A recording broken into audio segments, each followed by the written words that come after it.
பத்ரி பேசும்போது reverse tax மாதிரி அப்படின்னு சொன்னாரு. அவங்க கையில காசு கொடுக்குற மாதிரி கொடுத்து அவங்களுடைய பையிலேருந்து நான் அவங்களுக்கு தெரியாமலே பறித்து கொள்கிறோம் அப்படின்னு. இன்னைக்கு நாம வந்து தீபாவளிக்கு முந்தைய நாள் உட்காந்து இதை பத்தி பேசிட்டு இருக்கிறோம். கிட்டத்தட்ட தீபாவளி கொண்டாட்டங்களுக்காக எல்லா உழைக்கும் மக்களுக்கும் தீபாவளி போனஸ் என்ற பெயர்ல பணம் வந்து கூடுதலாக கிடைக்க போகுது. அதுல எத்தனை விழுக்காடு வந்து குடும்பத்திற்கு போய் சேரப்போகுது அப்படிங்கிறது மிகப்பெரிய கேள்வியாகத்தான் எஞ்சி நிற்குது. தீபாவளி காலகட்டங்களில் நீங்க வந்து டாஸ்மாகுக்கான கூடுதல் டார்கெட் வச்சிருக்காங்கிற மாதிரி செய்திகள் வரும்போது இதுதான் நடக்கும், என்ன நடக்குங்கிறதையும் புரிஞ்சிக்க முடியுது. நீங்க அது அந்த மாதிரி சூழலை எப்படி பார்க்குறீங்க? சாராயம் ஆறா ஓட போகுது நாளைக்கு. இவங்க வந்து கிடைச்ச போனஸ் மட்டும் இல்லை, அதை சாக்கா வச்சு இன்னும் கொஞ்சம் கடனும் வாங்கி அழிக்க போறாங்க. இதுதான் வந்து நம்ம அந்த டார்கெட் நமக்கு சுட்டி காட்டுறது. இது வெறும் கொண்டாட்டம், அதாவது அதுலேருந்து கிடைக்கக்கூடிய சந்தோஷத்தை ஏன் நீங்க வந்து நிறுத்துறீங்க அப்படிங்கிற மாதிரியான சில பேச்சுகள்லாம் வருது.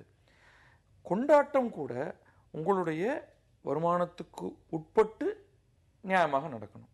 நீங்க குடிக்காத அப்படின்னு நான் வந்து ஒரு மாரலிஸ்டிக் ஸ்டாண்ட் பாயிண்ட்லேருந்து சொல்லலைன்னா, முழுக்க எக்கனாமிக் ஸ்டாண்ட் பாயிண்ட்லேருந்து அதை தடுத்து நிறுத்த முடியாது. அதாவது நமக்கு வேணும்னா சாப்பாடுன்னா நீங்கள் ஒரு கவலம் அதிகபட்சமாக எக்ஸ்ட்ராவாக சாப்பிடலாம். இது அப்படி கிடையாது. அதனால் மேலும் மேலும் மேலும் போய் அதை டல்லாக்கி இன்னும் போதைக்கு இன்னும் அப்படின்னு போயிட்டே இருக்கிறப்ப பணம் எவ்வளவுக்கு குடிக்கிறோம், எத்தனை ரூபா, அது எதையுமே சிந்திக்க முடியாத ஒரு நிலைக்கு போகிறப்ப அங்கே தான் வந்து முற்றிலுமாக அந்த அழிவு அப்படிங்கிறது ஆரம்பிக்குது. இது வந்து அது எவ்வளோ பேர் இறந்து போகிறார்கள், எவ்வளோ பேர் வந்து எந்த சின்ன வயசில் இறந்து போகிறாங்க, அவங்களுடைய ஸ்கில் லெவல்ஸ் எவ்வளவு மோசமாக ஆகிட்டு வருது. அவர்களால் வந்து தங்களை வந்து இனிமேல் அந்த புதைகுழியிலேருந்து வெளில எடுக்கவே முடியாதுங்கிற அளவுக்கு கொண்டு போனதுக்கு பிறகு நம்ம உங்களை எப்படி காப்பாற்ற போகிறோம்? எப்படி காப்பாற்ற போகிறோம்? குறைந்தபட்சம் இந்த மாதிரி தீபாவளி மாதிரி நேரங்களில் போனஸை கொடுக்காம பள்ளிக்கூடம் திறக்கிற நேரங்களில் போனஸ் கொடுக்குற மாதிரியான ஒரு மாற்றத்திற்குள்ள கூட நம்மளால வந்து எதையுமே நகர்த்த முடியாத நிலைமையில தான் நாம் இருக்கிறோமா? இல்லை, அது ஒரு பிரச்சனை தான். ஒரு மதம் கொண்டாடக்கூடிய பண்டிகை நேரத்தில் அதை மாற்றுகிறேன். கண்டிப்பாக நீங்கள் சொல்கிற மாதிரி பள்ளிக்கூடம் திறக்கிற நேரத்தில் இன்னொரு போனஸ் வேணா கொடுக்கலாம். ஆனால் இதை கட்டுப்படுத்த வேண்டிய கடமை ஒரு அரசு நிர்வாகத்தில் இருக்கிறது. ஆகாய கங்கை காய்ந்தாலும் காயும், சாராய கங்கை காயாதடா, ஆழ்வோர்கள் போடும் சட்டங்கள் எல்லாம் காசுள்ள பக்கம் பாயாதடா என்ற ஒரு பாடல் அநேகமா அதிமுகவின் பிரமுகராக இந்த புலமை பித்தன் எழுதியதா நினைவு. இப்படியே அந்த என்ன செய்யறான், குடிப்பவனுக்கு குடிதான் உலகமாகி விடுகின்றது, குடியில் அவன் குடும்பம் தள்ளாடி கொண்டிருக்கின்றது. இந்த நிலைமைகளை சொல்லும் பொழுது அவன் ஏற்றுக்கொள்ளக்கூடிய நிலைமையில் இல்லை. ஏன்னா கலித்தானை காரணம் காட்டுதல் கீழ்நீர் குளித்தானை தீத்துரி ஏற்று என்பார் வள்ளுவர். குடிபோதையில் இருப்பவனிடம் சொல்கின்ற உபதேசம் ஏறாது. ஆனால் அரசாங்கம் குடிமக்களுக்காக இருக்க வேண்டும். டார்கெட் வைத்து இருக்கிறார்களே, அந்த டார்கெட் யாருக்கு? அரசாங்கம் வைக்கிற டார்கெட் மக்களுக்கு. பத்ரி அழகா சொன்னாரு, இந்த ஒர்க் ஃபோர்ஸ் வேலை செய்யும் திறன் உலகிலேயே அதிகமான இளைஞர்கள் இருப்பது இந்தியாவில். தமிழ்நாட்டில் இளைஞர்கள் மிக அதிகமாக இருக்கிறார்கள். குடிக்கு அதிகமான இளைஞர்கள் பலியாக இருக்கிறார்கள். சராசரி வயது 13 ஆகிவிட்டது. முன்பெல்லாம் கல்லூரியில் குடித்தா பள்ளிக்கூடத்திலே அந்த பழக்கம் தொடங்கி விடுகிறது என்று சொல்லும் பொழுது கல்வி அவனுக்கு சென்று சேருவதில்லை. நேர்வழிகள் நெறிகள் அதை சொன்னால் ஏற்றுக்கொள்ள முடியாத நிலைமைக்கு உன்னுடைய மதியை மயக்கிவிட்டால் ஒரு நாடு எப்படி முன்னேறும்? இப்படி ஒரு இளைஞர் செல்வம், மனித வளம், சிங்கப்பூரில் எல்லாம் மனித வளம் இல்லை, இங்கே கிடைத்த மனித வளத்தை பாழாக்குகின்ற ஒரு முயற்சியை உடனடியாக அரசு தலையிட வேண்டும். தலையிட்டு அதை நிறுத்துவதுதான் சரியாக இருக்க முடியும் என்பது எங்களுடைய. ரெண்டாவது, இந்த ஊடகங்கள்ல பெரும் பொறுப்பு இருக்குது. ஒரு படத்துல கூட குடிக்காட்சி இல்லாமல் இல்லைன்னு பத்ரி குறிப்பிட்டார் இடைவேளையில.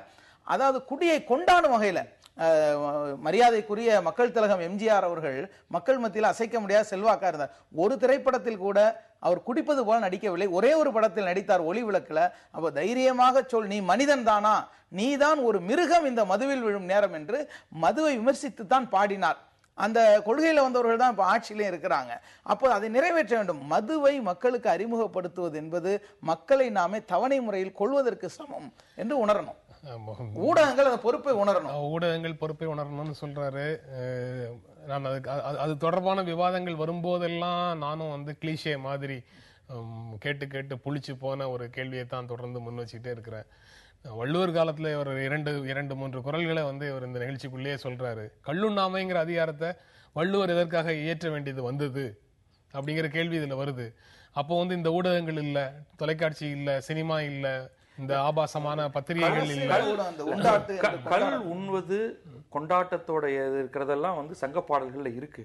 அப்ப அதை பார்த்து அப்பயும் மக்கள் வந்து கள்ள குடித்து கெட்டு போகக்கூடாது அல்லது அழிந்து போகக்கூடாது அப்படிங்கிறதுக்கான ஒரு அறநூலாகத்தான் வந்து திருக்குறள் உருவாகுது. இப்ப எல்லா காலத்திலையும் வந்து யாரோ ஒருத்தர் தொடர்ந்து இந்த அறிவுரையை சொல்லிக்கிட்டே இருக்கணும். இப்ப ஆனா அந்த அறிவுரைக்கு வந்து எந்த பொருளும் இல்லாம அரசே அதை முன்னின்று செயல்படுத்தி டார்கெட் வைக்குது. அப்படிங்கிறப்பதான் நம்ம வந்து தொடர்ந்து சத்தம் போடுறதை தவிர வேற என்ன வேலை இருக்கு, நமக்கு வேற என்ன செய்ய முடியும்? நம்ம இந்த பணம் வந்து கிடைக்கல, அந்த பொண்ணு வந்து வேறு ஏதேனும் வேலையை பார்க்க முடியுமா அப்படிங்கறத கேக்குறீங்க. அதையும் அனுமதிக்காத ஒரு மனநிலையில ஆண் இருந்தார்னா அப்படி இருக்காதுன்னு சொல்றீங்களா?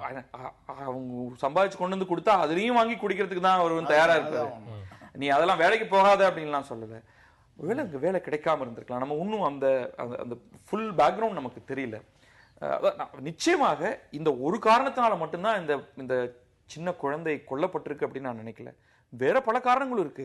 எது தூண்டக்கூடிய உடனடி மிகப்பெரிய காரணம் அப்படின்னா இந்த மது. இதை ஒரு சாக்கா வச்சுட்டு தான் நம்ம இன்னைக்கு பேசுறோம். அந்த உயிர் போன உயிரை நம்ம ஒன்றும் பண்ணிட முடியாது. ஆனா இது போன்ற இன்னும் பல உயிர்கள் போகாம இருக்கிறதுக்கு என்ன பண்றது அப்படிங்கிறதுக்கு வந்து மதுவை குறைக்கிறது நிறுத்துறது ரொம்ப நல்லது. முடியாவிட்டால் குறைந்தபட்சம் அதை வந்து இப்பொழுது இருப்பதிலிருந்து ஒரு 1/10 அதை குறைக்கிறது தான் ஒரே வழி அப்படின்னு எனக்கு தோணுது. இந்த கோபம் வந்து அந்த பையன் அந்த ஆண் மேல வராம குழந்தையை கொல்வதற்கான மனநிலைங்கிறது எங்க இருந்து? நம்ம சமூக உளவியல் இப்படிதான் உருவாக்கப்படுகிறது. இந்த நிகழ்ச்சி இந்த டிப் ஆஃப் தி ஐஸ்பர்க் மாதிரி ஒரு நுனி தெரிகின்றது. கடலுக்குள்ள பெரிய ஒரு விபரீதம் இருக்கின்றது. எப்பொழுதுமே அதிகாரிகள்கிட்ட வாங்கி கட்டிட்டு அதை வீட்டில் வந்து காட்டக்கூடிய ஆண்கள் உண்டு. அந்த தன்னுடைய பலம் எங்கு செல்லுபடியாகுமோ அங்கு அந்த கோபத்தை செலுத்துவது என்கின்ற உளவியல் இங்கே இருக்கின்றது. எல்லா அடிமைகளும் விடுதலை பெற்ற பிறகு வீட்டில் பெண் என்ற அடிமை இருப்பாள் என்று மார்க்ஸ் சொன்னார் அல்லவா? அதுபோல இங்கே பெண்ணுக்கான உரிமைகளையும் அவருக்கான சுதந்திரங்களையும் மறுத்து வைத்திருக்கின்ற ஒரு சமூகத்தில் அந்த பெண் கணவனை அடிக்கக்கூடிய நிலைமைகளும் வந்திருக்கின்றது. இது இதனுடைய நிலை பொறுக்காமல் குடிபோதை மிகுந்த கணவனை கொன்ற மனைவிகள் அல்லது குடிபோதை வெறியால் மனைவியை கொன்ற கணவர்கள், தாயையே கொன்ற மகன் என்று நம் செய்திக்கு பஞ்சமே இல்லை. செய்திகள் என்றாலே கெட்ட செய்திகள் என்று நினைக்கின்ற அளவுக்கு அவ்வளவு கொடுமைகள் நடந்து கொண்டிருக்கின்றன. இதுல பிரச்சனை என்ன? இந்த உளவியல் கொண்டாடப்படுகின்றது அல்லவா? அதுதான் பிரச்சனை. சமூகத்தில் குடிகாரன் என்று சொல்லக்கூடிய இழிமொழி இருந்தது. குடிப்பது பலர் முன்னிலையில் செய்யத்தக்க ஒன்று அல்ல என்று நினைக்கிறது. தன்னுடைய குடியை கொண்டாடக்கூடிய வகையிலே குடிப்பழக்கம் என்பது ஒரு கூச்சத்துக்குரியது அல்ல என்கின்ற அளவுக்கு அந்த நாணம் கொல்லப்பட்டிருக்கிறது அல்லவா? அது மிக மிக ஆபத்தான ஒன்றாக பார்க்கின்றேன். குடிப்பதை வந்து அது ஒரு கூல்ட்ரிங்க்ஸ், பீர் என்பது ஒரு காலத்தில் கூல்ட்ரிங்க்ஸ் பட்டியலில் சேர்ந்தோன்னு மாணவர்கள் பேசிக்கொள்ளும் அளவுக்கு இந்த மது பழக்கம் மற்ற எந்த வர்க்கத்தையும் விட மாணவ வர்க்கத்தை மிகப்பெரிய அளவில் தாக்கி இருக்கின்றதை நான் அனுபவபூர்வமாக உணர்ந்து கொண்டிருக்கிறேன். ஒரு குழந்தைக்கு ரோல் மாடல் யாருமே முன்னால் இருப்பவர்களை தான் வளர்வார்கள். ஒரு குடிகார தந்தை, அதனால் சீரழிகின்ற தாய், இவர்களை பார்த்து வளரக்கூடிய குழந்தையுடைய உளவியல் எப்படி இருக்கும்? வருங்காலத்தில் தான் எப்படி வர முடியும் என்று கனவு செய்வதற்கு, லட்சியம் கொள்வதற்கு வாய்ப்பில்லாத ஒரு சூழலை நாம் கோடிக்கணக்கான குழந்தைகளுக்கு உருவாக்கி கொண்டிருக்கிறோம். இது சரிதானா என்பதை பொறுப்புள்ளவர்கள் சிந்திக்கணும். பொறுப்புள்ளவர்கள் வந்து கடையை க்ளோஸ் பண்றது அப்படிங்கிறது ஒரு பக்கம், நீங்க 2 பேரும் பேசினதுல இருந்து தாண்டி குழந்தைகளை பாதுகாப்பதற்கு அரசினுடைய கவனத்தை குவிக்கணும் அப்படிங்கிறதுல குறிப்பாக நீங்க நிறைவாக என்ன சொல்லணுமோ சொல்லுங்க. நிகழ்ச்சி உடனடியாக இந்த மேலைநாடுகளில் இருக்கக்கூடிய மாதிரியான சமூக பாதுகாப்பு, குழந்தைகள் பாதுகாப்பு அமைப்பை ஏற்படுத்தி எந்த வீட்டில் ஒரு குழந்தைக்கு சின்ன தொல்லை ஏற்பட்டாலும் உடனே அந்த குழந்தை அரசு தன்னுடைய சொத்தாக எடுத்துக்கொண்டு போய் வளர்ப்பதற்கு தேவையான அனைத்து அமைப்புகளையும் அதற்கு வேண்டிய அளவுக்கு பணத்தையும் செலவு பண்றதுல தப்பே கிடையாது. தொட்டில் குழந்தை திட்டத்தை இன்னும் விரிவுபடுத்தணும். தொட்டில் அந்த இதெல்லாம் வேண்டாம். ஒரு குழந்தைகள் வளர்வதற்கு, நல்ல ஆரோக்கியமாக வளர்வதற்கு தேவையான ஒரு அமைப்பை ஒவ்வொரு ஊரிலும் ஒவ்வொரு மாவட்டத்திலும் அரசு ஏற்படுத்தி கொண்டே இருக்க வேண்டும். இந்த நிகழ்ச்சியில பங்கேற்று உங்களுடைய கருத்துக்களை பகிர்ந்து கொண்டதற்காக புது நிகழ்ச்சி உங்களை இருவருக்கும் நன்றி தெரிவித்துக் கொள்கிறது. மீண்டும் சந்திப்போம். நன்றி, வணக்கம்.